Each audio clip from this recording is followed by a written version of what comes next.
Tropique Midi, Jean-Jacques Seymour reçoit le député européen Louis-Joseph Manscour. Bonjour Louis-Joseph Manscour. Bonjour Monsieur Seymour, bonjour aux auditeurs aussi de Tropique FM. Et merci d'être avec nous. On vous croyait sorti de la politique. En fait, vous étiez juste en vacances. Pas en vacances. Lorsqu'on est un homme politique, on n'est jamais en vacances.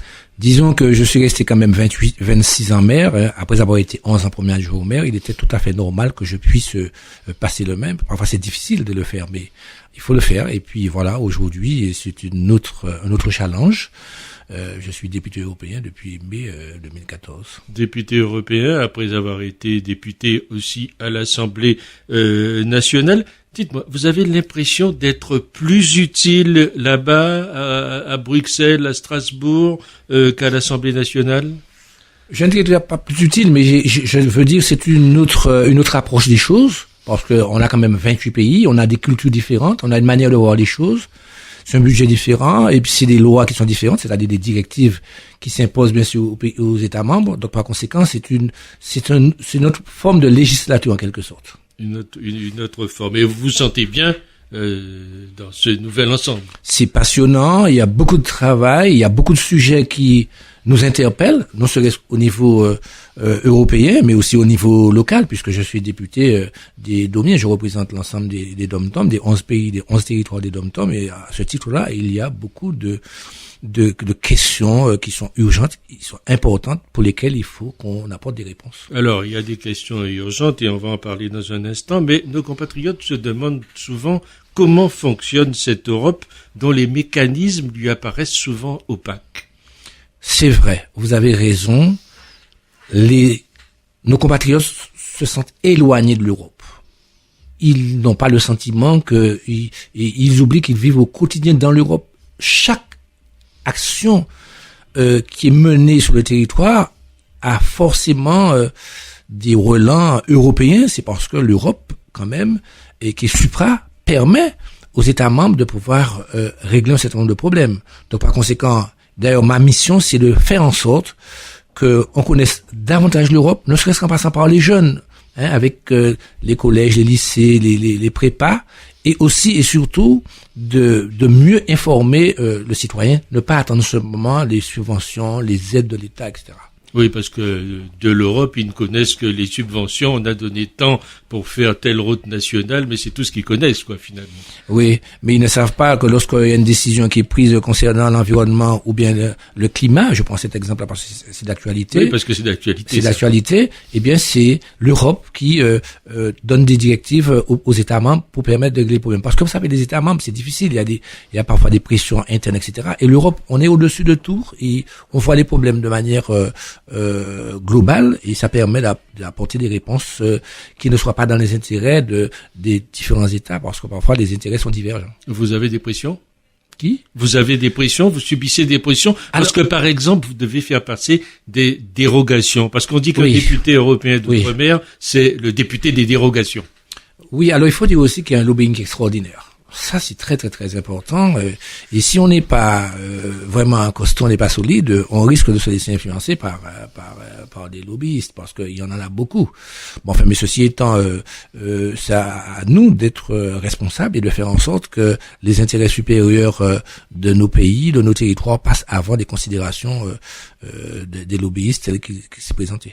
Quand je dis que vous êtes le député des dérogations, vous, Outre-mer, non, je ne vois pas ça ainsi, non, pas de député de dérogation, non. Parce qu'il y a des revendications ultra-périphériques. Il y a toujours des revendications parce que les Outre-mer sont spécifiques, parce qu'il y a l'éloignement, parce qu'il y a un certain nombre d'handicaps qui sont structurels et qui ne sont pas ceux que l'on rencontre parfois dans les autres États membres. Quand on parle de l'éloignement, c'est quand il y a des cyclones, quand il y a des tremblements de terre, on ne voit pas ça. Donc par conséquent, il y a aussi la situation économique qui est différente de celle de beaucoup de régions et territoires des États membres. Simplement, quand on regarde bien, nous avons des normes qui sont des normes européennes que l'on doit appliquer et qui ne sont pas respectées parfois dans les pays voisins autour. Et nous sommes toujours en compétition avec ces pays, ce qui fait que si on n'a pas de dérogation, on n'arrivera pas.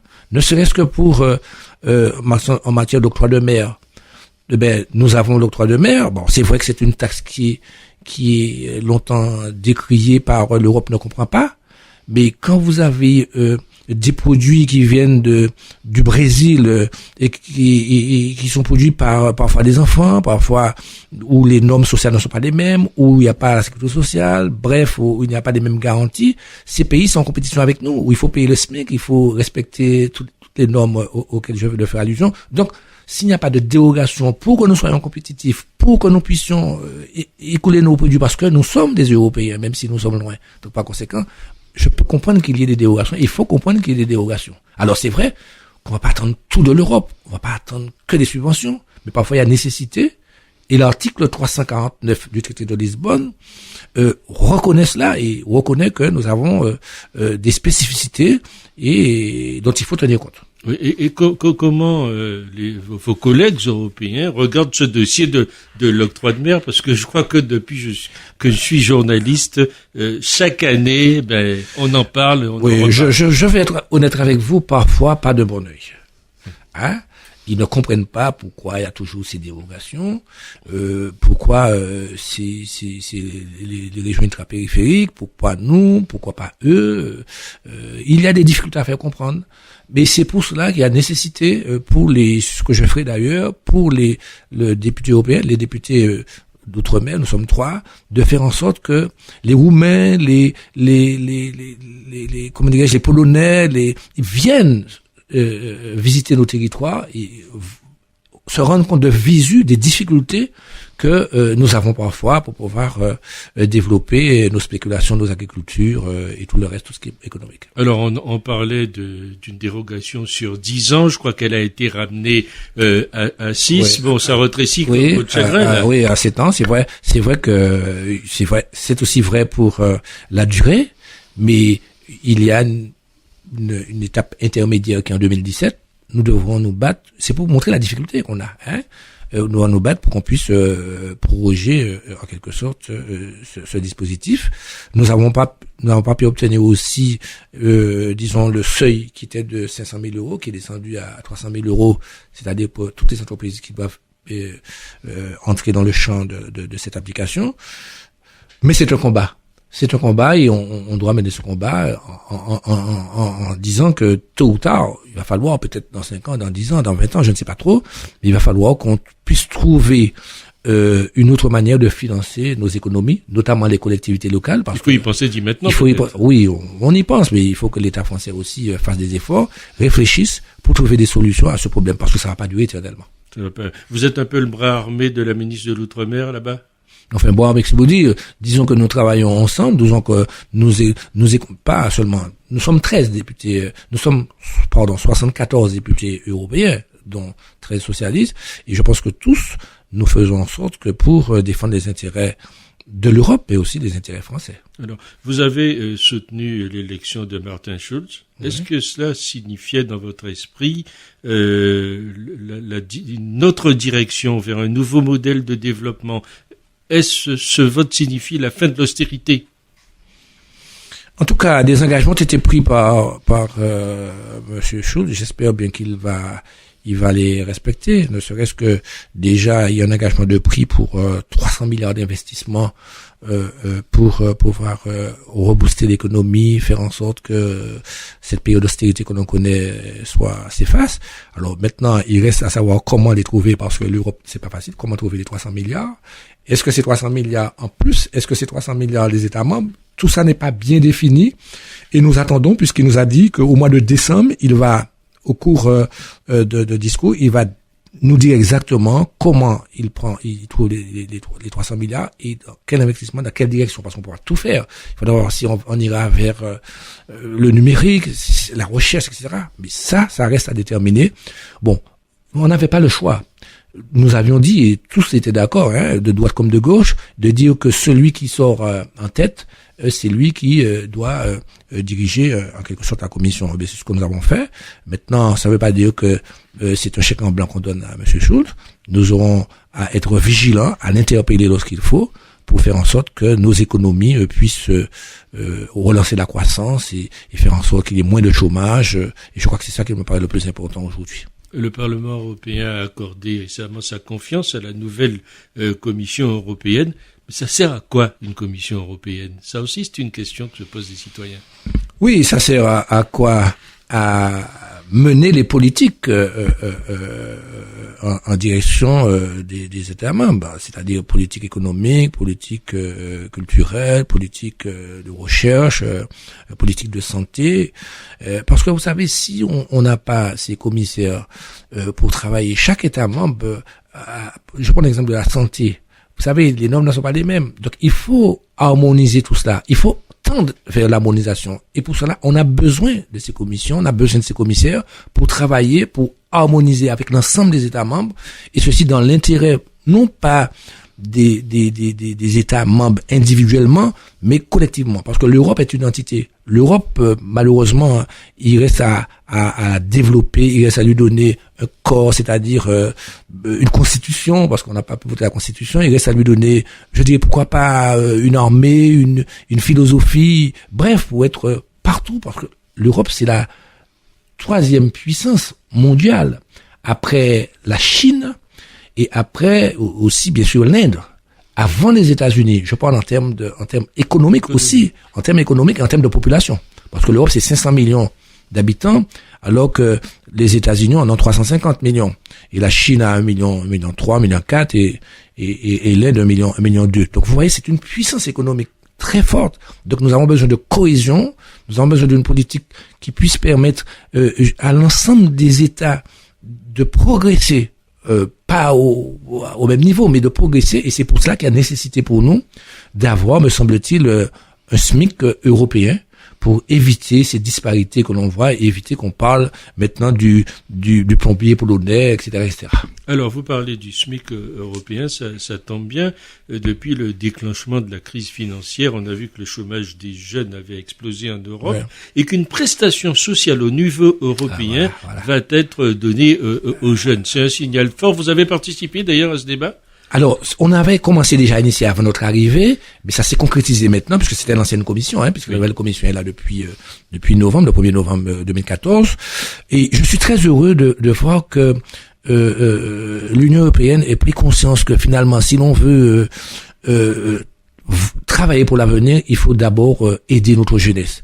Et cette initiative qui a été prise, qui permet déjà aux États membres, et particulièrement à la France, et notamment nos territoires d'outre-mer, d'avoir des aides substantielles pour l'accompagnement des jeunes en difficulté, les jeunes qui veulent se déplacer, etc. C'est une très très très bonne initiative prise par l'Union européenne et par les commissions. Comment vont en bénéficier nos jeunes outre-mer? Très bien. Alors notre tâche sera de faire en sorte que nous ayons notre juste part.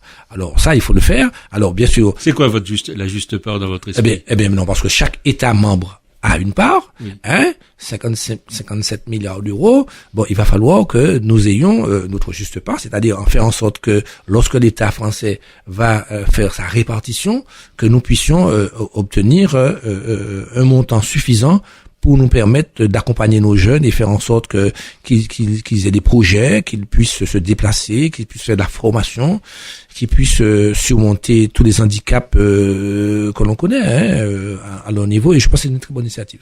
Des handicaps, par exemple, de circulation, il serait bon qu'un jeune Martiniquais puisse aller... Oui, et au delà de l'handicap, le premier handicap, c'est la barrière de la langue. Parce que si vous voulez, nous on a beaucoup de chômeurs. Si on veut voir ailleurs, il y a Erasmus, c'est vrai, mais c'est bien ciblé, c'est pour les étudiants, c'est pas pour... Tandis que là, c'est pour l'ensemble des jeunes qui sont en difficulté, qui sont en rupture avec la société.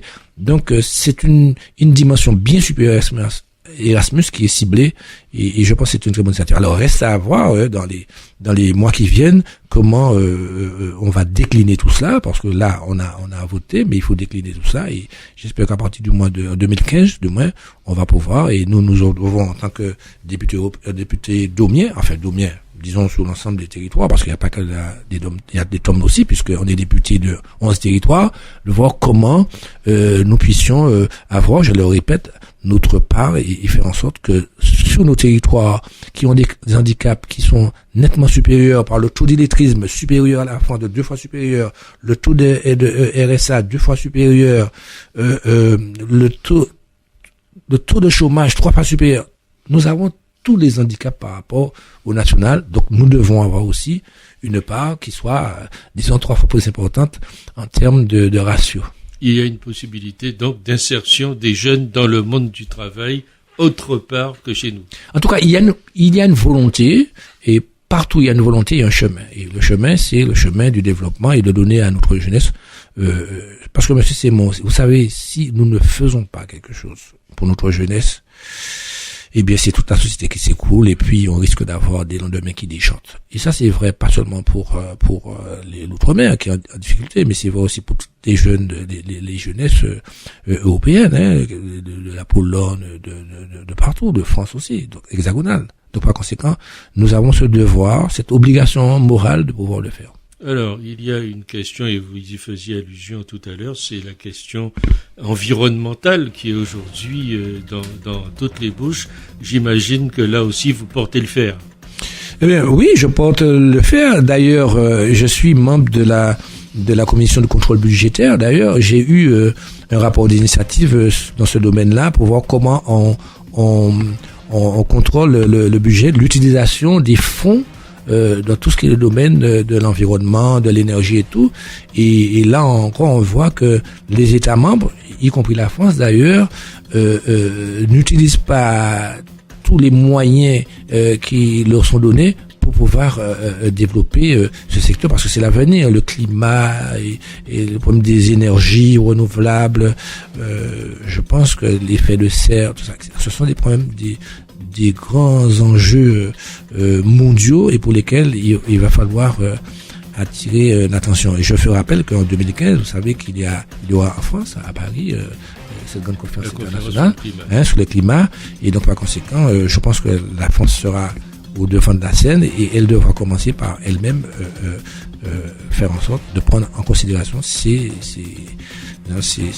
aspects, ces politiques. Les producteurs de nos productions, si je peux m'exprimer ainsi, traditionnelles, sont inquiets. Je pense à la canne, notamment, etc. Tout ça. Qu'est-ce que vous dites là aussi? Qu'est-ce que vous leur dites aujourd'hui? Oui, alors concernant, c'est vrai que la banane a souffert de sa réputation, surtout, je parle de la banane européenne, c'est-à-dire celle des Antilles. Pourquoi? Parce qu'il y avait le problème du chlordécone, qui a fait beaucoup de mal à la banane. Et ceci étant, je pense que on essaie malgré tout, il faut le dire, les producteurs, de faire en sorte qu'il y ait une banane propre. Hein. Donc ça, c'est très difficile. Mais concernant la production bananière, je me permets de dire, c'est vrai que on a des aides, mais il va falloir diversifier notre agriculture. Nous ne pouvons pas tout le temps. La banane, c'est peut-être nécessaire, mais il faut d'autres cultures, d'autres diversifications pour pouvoir développer nos économies. Il n'est pas bon dans une spéculation qui est aussi fragile de pouvoir miser uniquement sur la banane ou la canne, le sucre. Vous savez, maintenant, avec tous les édulcorants que l'on fait, tout ce que l'on fait maintenant, tout à l'heure, peut-être dans 10 ans, on n'a même pas besoin du sucre. Bon, mais pour l'instant, il faut travailler à cela, mais toujours en préparant l'avenir et voir d'autres productions. Il ne faut pas avoir peur de le dire, je crois qu'il faut avoir le courage de le dire, parce que nos enfants ne pourront certainement pas, non, peut-être pas manger ce sucre-là que nous mangeons maintenant, dans 30 ans, dans 50 ans. Donc nous avons des efforts à faire. Et ça entre dans le cadre de la protection de l'environnement et de nous donner maintenant, disons, une nourriture beaucoup plus saine et beaucoup plus propre. Vous avez l'impression, monsieur le député, de travailler à la mutation qui est en cours aujourd'hui et que beaucoup n'ont pas encore bien vu. Je n'ai pas la prétention de dire ça ainsi, mais en tout cas, il y a une volonté chez nous, en tout cas chez moi, en ce qui me concerne, c'est de dire la vérité au peuple. Bon, je vous assure, il faut plus tricher, il faut dire la vérité, il faut dire les choses comme elles sont, les difficultés qu'on rencontre, qu'on ne pourra pas toujours avoir la même vision des choses. Et ça, si pendant les 5 ans, j'arrive à faire passer ce message, à mieux faire connaître l'Europe, mais aussi à dire à nos populations que nous avons des efforts à faire, de ne pas tout attendre de l'Europe. L'Europe n'est pas simplement une Europe de guichet, mais c'est aussi une Europe de réflexion, une Europe d'ouverture, une Europe de progrès. Et c'est une chance pour nous. Merci Louis-Joseph Moscourt d'avoir été avec nous.